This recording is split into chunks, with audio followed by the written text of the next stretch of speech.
Hello everyone and welcome to a professional match of StarCraft 2 on the map Berlingrad, a Terran versus Terran that's sure to impress. In the upper left corner, the red Terran, it is Dream.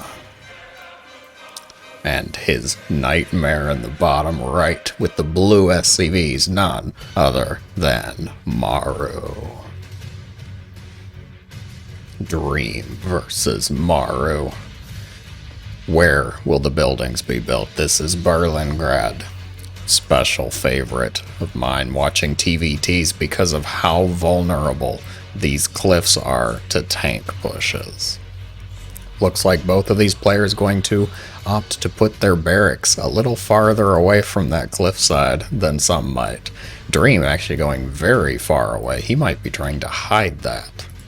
Might expect Maru to come in with an SCV scout and find nothing. Little bit of mind games going on, I like it. Double gas for both. The SCV scout going to be initiated by Maru. Dream not going for an SCV scout. Curious. No, not cure. No, Dream. I said curious. Very different.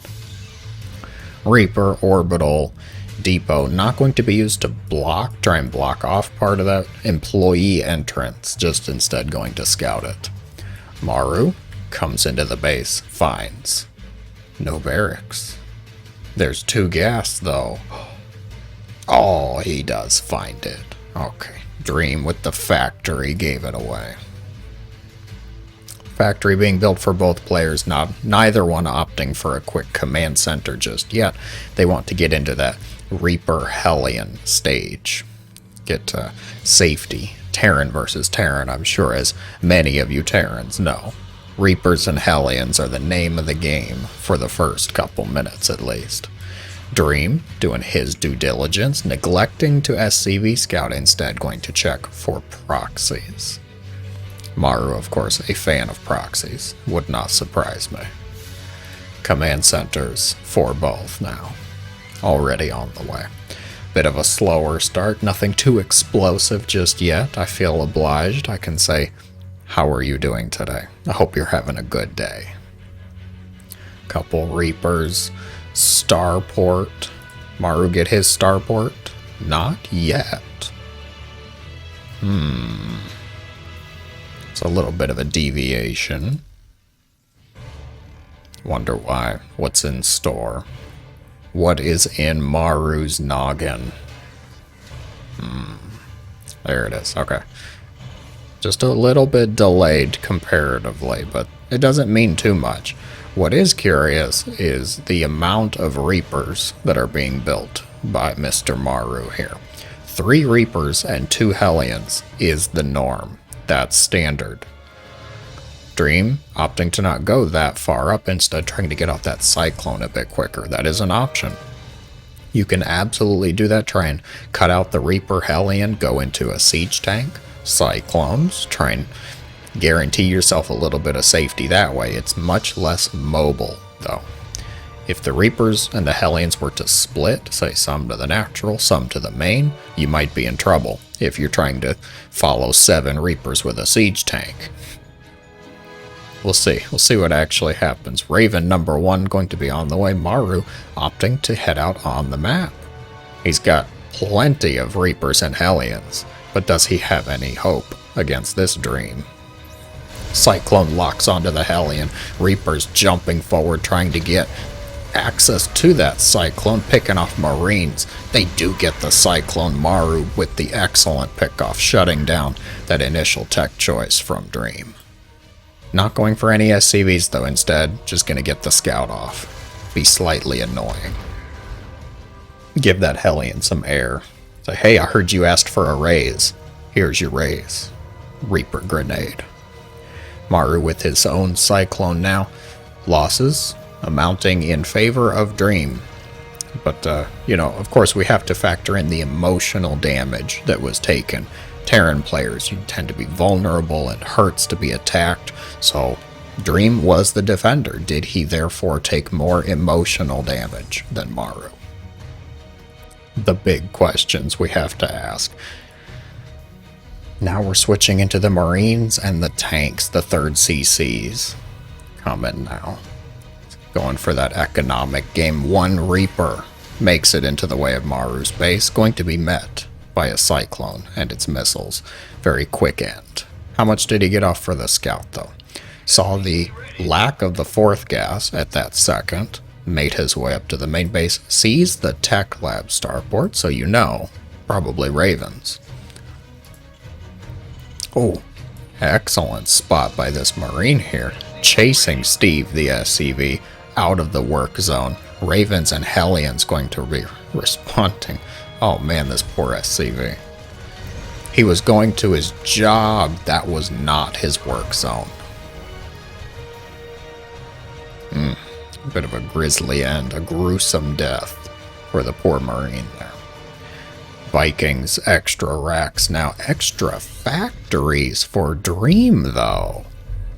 We gonna get to see a little bit of bio versus mech in this game. I'm intrigued, my interest is piqued, and I'm also not entirely surprised. I feel like in a Terran versus Terran, if you're going to try and play bio against Maru, you're asking for a bit of trouble. Ravens sneaking around. They do have energy for some auto turrets. Will they be combined with the 3rd base attack? It does not look like it.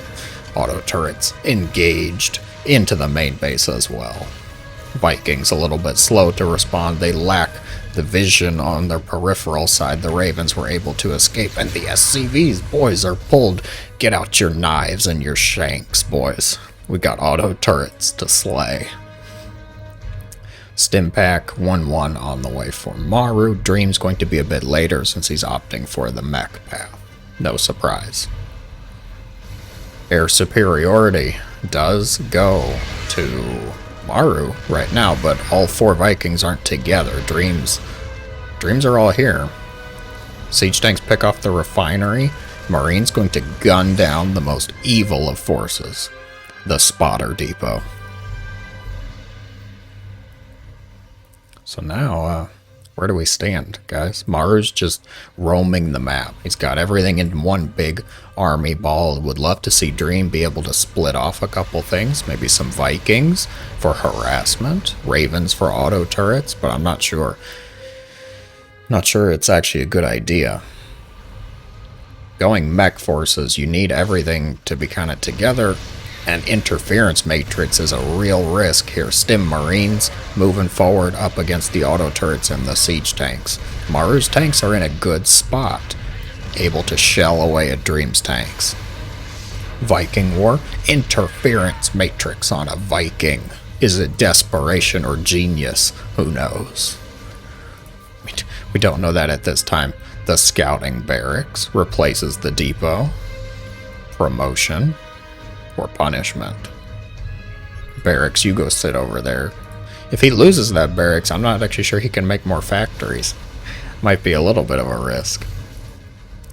Maru opting to combat the mech by force of expansions and map control. Good decisions. I like it. Siege tanks, posturing. I don't think anybody really wants to try and break the other's wall of tanks just yet. You need something like maybe drops or liberators or more interference matrices. And I think that responsibility is going to fall on Maru for this time. Because Dream is just trying to build up his forces. He just wants to get a defensive line established. Maybe take another base or two as well. Oh! Great siege timing by Maru, able to pick off a couple of those siege tanks and those Hellions, but unfortunately, most of Maru's tanks going to be destroyed by the auto turrets. Marines were not able to support with their shields. Let's go with Indigos. They don't have combat shields. Not what I meant. Marines are a shield for your tanks, and they don't necessarily need shields to be shields. Don't tell them I said that, though.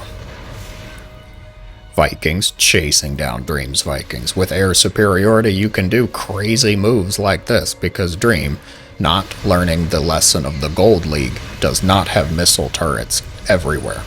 Is this why Gold Terrans build missile turrets everywhere? To prevent the Viking chase, perhaps? Oh, lands the Viking trying to get it to safety. And now, Maru, uncontested. Air control. Dream gonna be able to take this 4th base, though. And so now these Vikings are more just scouts. What do we got over here? Maru, what are you doing? Dropping. The scouting barracks pays dividends. Just fly right by it. I like it. Don't even try to avoid it. Vikings respond. Missile turret technology has been unlocked. Dropping instead onto the siege tanks. No interference matrix, the SCVs are pulled, not able to save the siege tanks in time and therefore losing most of their lives. Hellbats are here. Why are there Hellbats fighting Marauders? I'm not sure. That doesn't seem like the best of trades. Dream gonna have to lift the orbital, but does clean up most of the army units. At what cost, though? 21 SCVs died in that attack, and the base was lifted. So Maru's gonna be able to set up shop here, now in between the main and the natural. With map control, he can build more command centers. He can build more SCVs too, but not what I was about to say.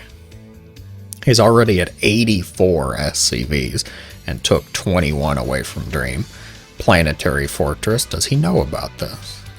No, but he's about to, I'd wager. Command Center gonna try and fly back into its designated space. Gonna need some more defenses though. Dream just doesn't have enough army units to be able to spread and cover all of these angles. Maru picking up some forces in the medevacs, not entirely full, just enough to split and be a nuisance. Sitting on the edge of tank lines so you can see the red dots, you know something's there. You know he's planning something. Maru learning his lesson from the last time, trying to artfully avoid the scouting barracks. Siege tanks are grouped up, which is not ideal for fighting against dropped bio. All of them going to be picked off, and now the mech forces have to respond. Command Center once again lifted SCVs in peril. Maru's doing a great job of denying this command center. But is it doing enough damage to Dream's economy to prevent him from getting his mech army established?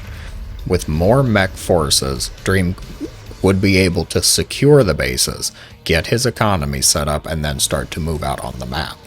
Maru has to deny that. That's exactly what he's doing. He's trying to stop the economy from getting established. Unfortunately, not knowing about...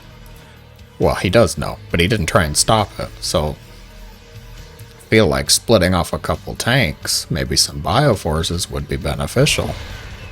Ooh.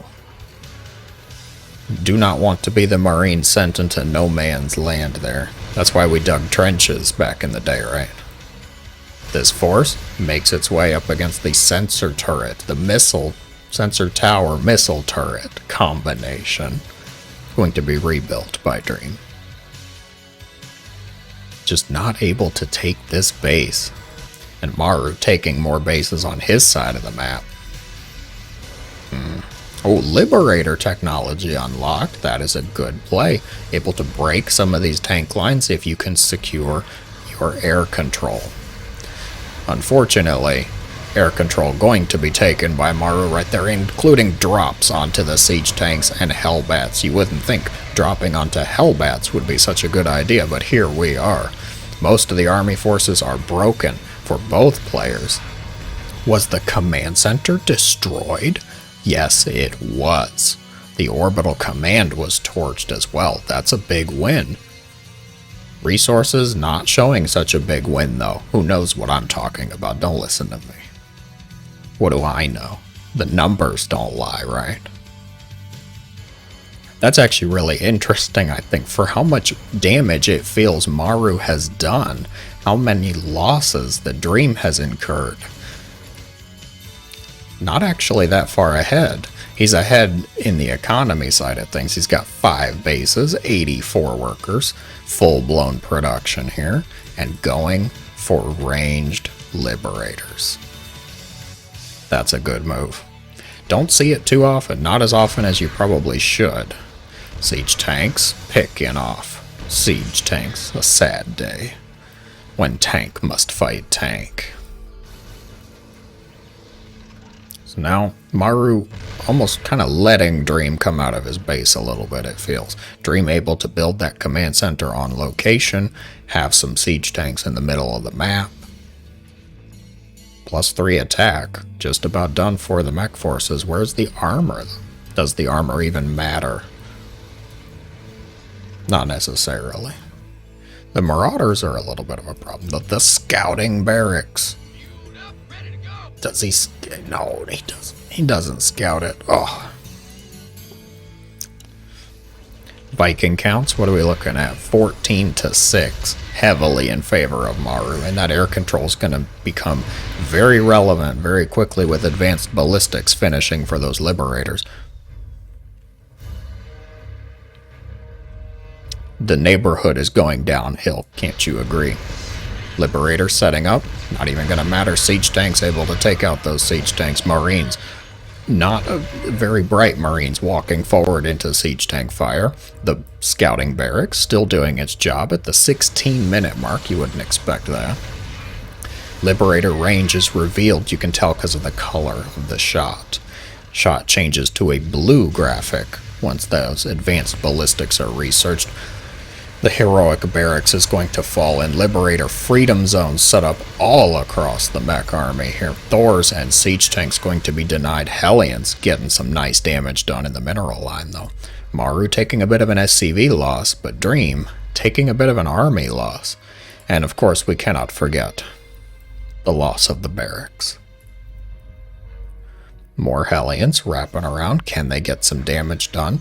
Excellent pull by Maru, though, trying to save some of those SCVs. And unfortunately, grouping them back up when he tells them to go back to work. What's going on up here? More Hellions. Hellions going to be picked off by Maru's forces. 11 more going down, though. Dream actually takes the worker lead. Is it going to matter, though? Army forces pushing forward. Viking, Liberator getting damage done. Siege tanks, their guns may point up, but they don't shoot up. I think that should be a complaint that we file somewhere important. Freedom zones set up, advanced ballistics, really shutting down these tank lines, and without air control, Dream is just not going to be able to break this. Maru gonna take the game, despite taking some SCV losses right at the end. Able to punch back with the combo of ranged Liberator, Viking. If you enjoyed, be sure to let me know in the comments below. Thank you guys for watching. As always, I hope you have a great day.